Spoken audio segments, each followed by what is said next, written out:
Alors comme vous pouvez le voir, depuis la dernière fois, donc c'était il y a environ 2 semaines si je me trompe pas, il y a quelques changements.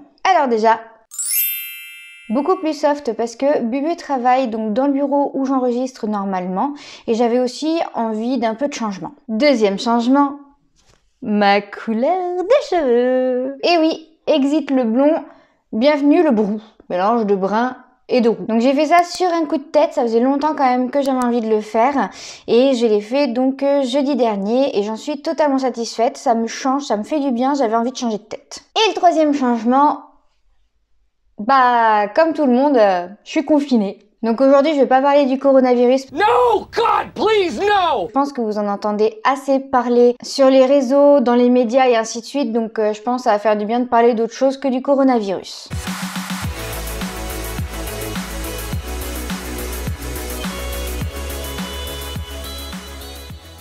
Alors, pour information, niveau qualité de la vidéo, je pense qu'on est sur une qualité un peu moins importante que d'habitude parce que j'ai changé un peu la façon donc de tourner et j'essaye la caméra frontale de mon téléphone pour voir comment ça se passe. Comme je vous disais, après un peu plus de 2 semaines sans nouvelles, on va enfin aujourd'hui parler de l'opération de la sleeve. Donc vraiment du jour où je me suis fait opérer d'une sleeve gastrectomie. Comme je l'ai indiqué dans la précédente vidéo, vous pouvez trouver le lien ici. J'ai fait un parcours pré-op assez long. Et donc j'attendais avec beaucoup d'impatience d'avoir enfin la date de mon opération. Donc c'est début mars 2019 que j'ai eu la date de mon opération, le 9 avril 2019, en rendez-vous avec ma chirurgienne. Genre le 9 avril de cette année. Oui, oui, de cette année. Dans un mois quoi. Donc j'ai eu du mal à m'en rendre compte, mais en fait j'attendais ça avec tellement d'impatience. Mais j'ai paniqué car bordel, c'était dans un mois. Donc déjà dans un premier temps, j'ai prévenu mon employeur. J'ai également préparé sur papier tous les repas que j'allais prendre la première semaine. Et également tout le reste, donc tout ce qui était papier pour l'hôpital, les fournitures et puis éventuellement aussi des objets pour me faciliter la vie une fois opérée. Alors chez moi, j'avais qu'un canapé assez profond. Et quand je me suis fait opérer du kyste à l'ovaire, en fait, j'ai eu beaucoup de mal à me relever à chaque fois de ce canapé. C'était une vraie douleur. Donc avec mon chéri, nous sommes partis à Ikea chercher un joli fauteuil sur lequel je suis assise actuellement. Et je me suis dit quel bonheur de pouvoir s'asseoir sans avoir de mal à se relever. Parce que oui, quand on est obèse, on a du mal à se relever de canapé, de fauteuil profond, de fauteuil trop moelleux. C'est pas facile tous les jours. Hein. Bref, le temps passe. Un mois exactement. Et après une préparation aussi bien physique que psychologique, le grand jour approchait. Alors comparé à d'autres personnes, parce que chaque parcours est différent, moi je n'ai pas eu de régime pré-op. Alors il y a plusieurs régimes, le régime le plus connu c'est le régime yaourt. Donc on consomme pas mal de yaourt nature 0% sans sucre logiquement pour réduire la taille du foie. Moi je l'ai pas eu et je me dis que ça aurait été plutôt bien que je le fasse quand même. Également mes parents sont venus du bassin d'Arcachon pour nous soutenir.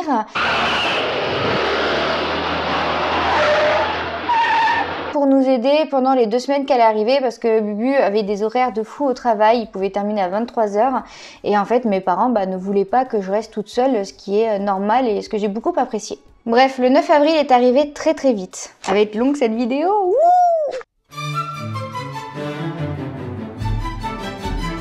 9 avril au matin, j'ai beaucoup stressé la nuit. J'ai eu beaucoup de mal à dormir et puis pas le droit de boire ou de manger à partir de minuit et c'est vrai que d'habitude j'ai pas forcément envie mais là comme par hasard j'avais envie de boire.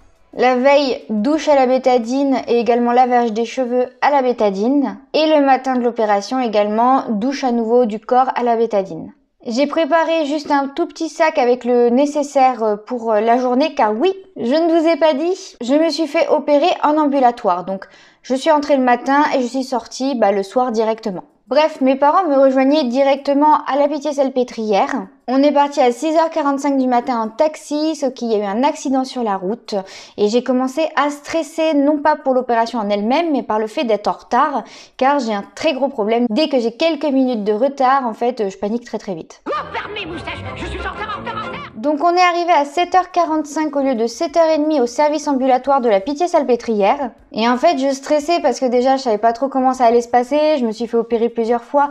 Mais là, comme c'était vraiment l'opération de ma vie, Je me suis demandé comment j'allais le vivre, aussi bien sur la table d'opération avant de se faire opérer ou au niveau du réveil. Donc on arrive au service ambulatoire, mes parents étaient là en train de nous attendre. J'ai été m'enregistrer et j'ai patienté environ 10 minutes. Et c'est très court, 10 minutes. Et comme je l'ai fait en ambulatoire, en fait, j'avais pas de chambre, donc mes parents n'avaient pas n'avaient pas un endroit en fait où attendre, donc ils ont attendu dans la salle d'attente avec Bubu avant qu'il aille au travail.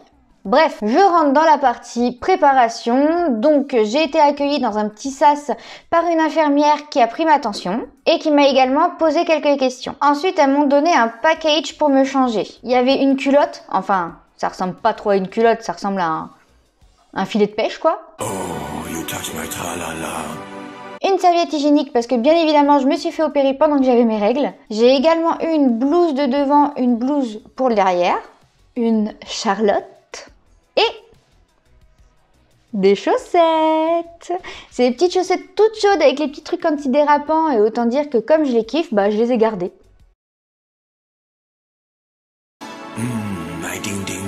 Ensuite, il y a un brancardier qui est venu me chercher donc à pied parce qu'on est allé au bloc, à la salle de préparation à pied et j'étais très contente d'avoir une blouse de devant et une blouse de derrière parce que je crois que je me serais sentie très mal à l'aise.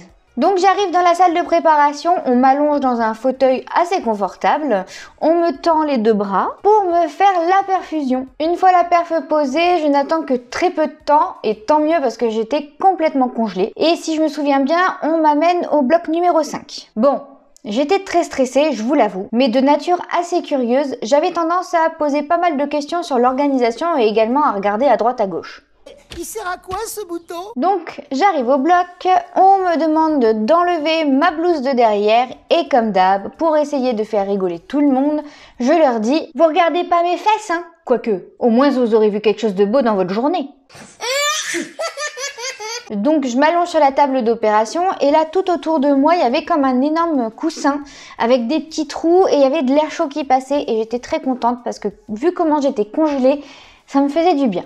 Là, il y a l'anesthésiste, une femme qui arrive et qui commence à me poser des questions, savoir comment je vais, qui essaye de me détendre. Elle me dit que tout va très bien se passer, j'en doute pas. Et elle m'a même fait des petits papouillous sur les épaules pour me détendre et c'était vraiment très réconfortant. Et là, une chose exceptionnelle se passe. Une chose à laquelle je ne m'attendais pas du tout. L'équipe me demande si je veux m'endormir avec de la musique. Et comme la musique c'est ma vie, je peux vous dire que j'ai répondu oui directement. Bon, ils ont mis du Adele en pensant que j'allais aimer. Et en fait, comme je n'aime pas du tout, je leur ai demandé si au final ils pouvaient pas changer. La meuf fait en plus la compliquée. Et ils m'ont demandé ce que je voulais et bien évidemment, j'ai donné le nom de mon groupe préféré et ils ont mis cette musique.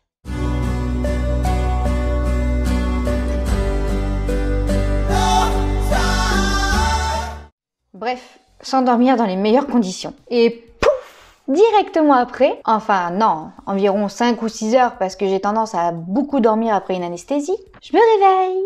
Oh, bordel, j'ai mal.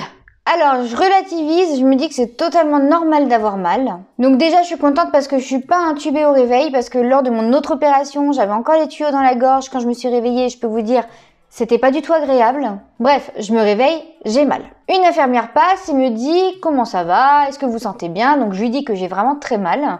Et elle me dit « Sur une échelle de 1 à 10, à quel niveau situez-vous votre douleur ?» 8. Alors, elle me remet du Doliprane ou un médicament comme ça et me dit qu'il faut patienter un tout petit peu le temps que le médicament fasse effet. Quelques minutes plus tard, toujours aussi mal, donc je la préviens, je dis « Écoutez, j'ai toujours aussi mal, est-ce que vous pouvez m'aider, me mettre quelque chose peu plus fort. » Elle me dit non, attendez encore quelques minutes, on va voir comment réagit le médicament, il y a un peu de patience. C'est vrai que je n'avais pas la notion du temps, donc je savais pas depuis combien de temps elle m'avait mis le médicament. A few moments later. Je lui dis écoutez, le médicament ne fait toujours pas effet, j'ai toujours aussi mal, s'il vous plaît, aidez-moi. Et là, elle me regarde, elle prend mon poignet. Oh bah oui, le médicament il passe pas, votre veine elle veut plus. Oh, ils sont obligés de me refaire encore une perfusion. Donc, perfusion de l'autre côté, plus aucune douleur. Pendant ce temps, je somnole. J'entends les infirmières pas très loin de moi dire « Oh, regarde, elle a un tatouage super joli sur l'épaule. » Donc, bien évidemment, ça fait plaisir. Et en fait, j'entends pas que ça. Donc, je suis pas vraiment consciente à 100%. J'ai encore quelques petits trous à ce moment-là. Et j'entends beaucoup de fois « Bon, Madame Justine, il va peut-être falloir remonter le drap parce que là, en fait, on voit vos boobs. » Mais elle me l'a pas dit qu'une seule fois. Genre, elle me l'a dit 5, 6 fois. Mais vous savez, moi, je suis nudiste en hôpital et je le cache pas, hein. Non, sérieusement, j'avais vraiment la couverture qui descendait. Je sais pas, je devais avoir chaud et je l'enlevais. Sauf que j'avais pas conscience que j'étais à poil en dessous, en fait. Donc, vient le moment où on passe en salle post-op. On m'a transporté donc avec le lit jusqu'à une chambre, on va dire, particulière. Pas très loin de la salle où il y avait tout le monde, mais voilà, vraiment une chambre particulière. Et donc, on m'a demandé de me lever. J'avais super peur de me lever parce que lors de l'autre opération, j'avais eu une cœlioscopie aussi et j'avais eu des cicatrices au niveau du ventre. Et en fait, tout me faisait très très mal. J'avais eu beaucoup de mal à me lever. Donc là, j'avoue, j'avais un peu peur de me lever. Sauf que ça s'est super bien passé. J'ai même pas eu besoin d'aide pour me lever. Voilà, je me suis levée directement. Bon, j'ai pas traîné. Je me suis directement mis dans le fauteuil dans la chambre privée. Et on m'a amené un yaourt nature, une compote et un verre d'eau à température ambiante. Donc j'étais étonnée parce que je pensais pas qu'on allait me demander si tôt de manger quelque chose voilà, on va dire consistant, parce que yaourt compote c'est pas non plus très consistant, mais je m'attendais à boire que de l'eau en fait. Donc j'ai choisi le yaourt, j'ai mangé je crois une cuillère et demie et j'ai bu par contre 2 gorgées d'eau. Tout ça en l'espace je pense d'1 heure et demie. Je sors tranquillement de mon petit brouillard, dans mon petit fauteuil. J'ai allumé la télé histoire de aussi stimuler un peu, voilà, aussi bien mon regard pour pas trop dormir et puis essayer de voir un peu ce qui se passait, me changer les idées. Et donc j'ai demandé à marcher parce que j'avais envie déjà de me dégourdir les jambes et puis j'avais envie aussi d'aller faire un petit pissou. Et le fait de marcher, ça fait aussi également du bien au niveau des gaz de la cœlioscopie. Donc c'est des gaz qu'on vous injecte dans le corps pour gonfler le ventre et ensuite ils en enlèvent une partie, mais il y a une autre partie qui reste. Et le fait de marcher, ça permet vraiment d'évacuer les gaz, également tout ce qui est respiration. C'est 2 choses qui m'ont vraiment aidé à évacuer tous ces gaz. Contrairement à ce qu'on peut penser, les gaz ne s'évacuent pas en pétant. Quoique c'est quand même une bonne excuse pour péter sans scrupule. Ça dégage. Ouais, désolée, j'aime bien l'humour un peu gras. Bref, je marche, je vais aux toilettes, tout ça avec beaucoup de facilité, d'ailleurs j'étais très étonnée. Et là je me dis quand même que j'ai eu de la chance d'avoir un réveil, on va dire, aussi agréable. Voilà, contrairement à l'autre opération où j'avais vraiment morflé, là c'était vraiment... ça faisait du bien de ne pas souffrir même si j'avais quand même mal. Je pense que la morphine m'aidait bien aussi, hein. Bref, quelques temps après, la chirurgienne est passée pour savoir comment j'allais, pour m'expliquer comment s'était passée l'opération et voilà, pour me faire un topo un peu de ce qui s'était passé. Et j'ai eu donc son autorisation pour sortir, il était environ 18h. Donc direction le vestiaire pour me changer. Donc là pareil, j'ai été très étonnée parce que lors de l'autre opération, j'avais été obligée de demander à Bubu de l'aide pour mettre aussi bien pantalon, t-shirt, etc. Alors que là, j'ai tout fait toute seule comme une grande, à une vitesse on va dire normale. Et quand j'ai poussé la porte pour sortir, j'étais aussi fraîche qu'un gardon. Et mes parents étaient quand même assez étonnés. Donc on signe le papier de sortie et direction mon appartement. Bref, on arrive à l'appart, Bubu n'était toujours pas rentré du travail. Et moi je me pose dans mon petit fauteuil pendant que ma maman remet toutes mes affaires en place. Et hop, un petit dodo, quelques petits appels aux copains, aux copines pour dire que tout va bien.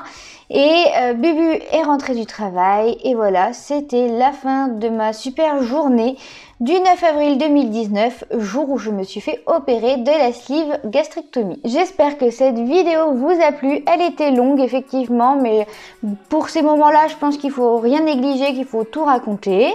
Donc si vous avez aimé, vous n'hésitez pas à laisser un petit pouce bleu et puis vous abonner également, comme ça vous permet de ne rater aucune prochaine vidéo. Je vous souhaite une très bonne journée. Bon confinement, malheureusement, je pense qu'on n'a pas fini avec ça. J'espère que toute votre famille va bien, que vous vous portez bien. Et surtout, je le répète, tout le monde le dit, mais restez chez vous. Je sais, je suis pas la seule à dire ça, je suis pas très influente à ce niveau-là. Mais si chacun le fait, au bout d'un moment, ça rentrera bien dans la tête de ceux qui ne le font pas. Donc je vous souhaite une très bonne journée, une très bonne soirée. Je ne sais pas du tout à quelle heure va être postée cette vidéo. Et puis si vous avez des questions, des remarques, n'hésitez pas à les laisser en commentaire.